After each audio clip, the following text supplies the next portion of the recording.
Olov mantrasi. Assalomu alaykum qadrdon muxlis. Sizlar bilan yana Donghua tahlil kanali va Uz Extreme. Barchangizga ma'lumki, olov mantrasi bu rivojlanishi mumkin bo'lgan dovchi usuli bo'lib, uning oddiy shartlaridan biri samoviy olovni xom modda sifatida ishlatishdir. Har bir evolyutsiya bosqichida bitta turdagi samoviy olovni yutish kerak bo'ladi. Shu bilan birga samoviy olovlar dunyodagi eng shafqatsiz energiya shakllaridan biri ekanligini bilishingiz zarur. Hatto agar uni topsa ham, uni yutib yubora olishni hech kim kafolatlay olmaydi. Garchi bu chi usuli juda kuchli bo'lsa-da, uni muvaffaqiyatli o'rganish darajasi 20% dan kam edi. Bu ko'pchilikni ruhiy tushkunlikka solardi. Olov matras bilan bir turdagi olovni yutish faqat asosiy poydevor hisoblanadi. Faqat ikkinchi turdagi samoviy olov ham muvaffaqiyatli yutilib, ikki turdagi olov birlashganida inson tug'ilgan kabi to'liq o'zlashtirishga duch keladi. Foydalanuvchilar esa Toushe qadimiy imperator va Xiao Yan Hanfeng to'liq ma'noda buni egallay olmagan.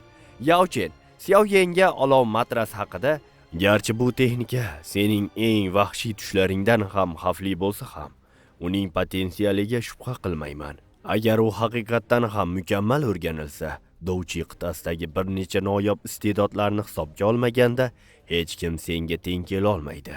Ushbu so'zlar Xiao Yanga nisbatan Donghuada ishlatilgan edi. Shu o'rinda qiziqarli fakt sifatida Yao Lao bu Dovchi texnikasini tasodifan harobalarda qo'lga kiritadi. Dastlab bu chi texnikasiga nom berilmagan edi. U unga olov matrasi nomini bergan. Ba'zi noaniq tavsiflarga ko'ra, agar olov matrasi muvaffaqiyatli o'rganilsa, bir necha samoviy olovlarni birlashtirib, ruhni sindiradigan tana yaratish mumkin bo'ladi. Manxuada bu texnika Terminal Blaze deb ataladi. Olov matrasi Toushe qadimiy imperator tomonidan yaratilmagan. Uning ruhiy va aqliy shakllanishi vaqtida u tasodifan bu chi usulini topib olgan. Shu sababli ham ba'zi o'zgarishlarga duch kelgan va kelajakdagi barcha muvaffaqiyatlari ushbu chi usuliga bog'liq bo'lgan. Gu Yao Xiao Yan bilan Gu klanidagi voyaga yetish marosimida jang qilganida bu chi usuli aslida Tian darajasida ekanini aytgan. Shu paytda Xiao Yan allaqachon 4 ta samoviy olovga, yashil lotus, yiqilgan yurak olovi, 3000 samoviy olov, suyakni muzlatuvchi olovga ega bo'lgan.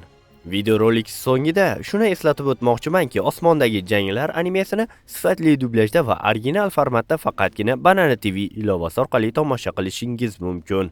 Kelgusi videoroliklarda ko'rishguncha xayr salomat bo'ling. Donghua tahlil kanalidan aslo uzoqlashmang.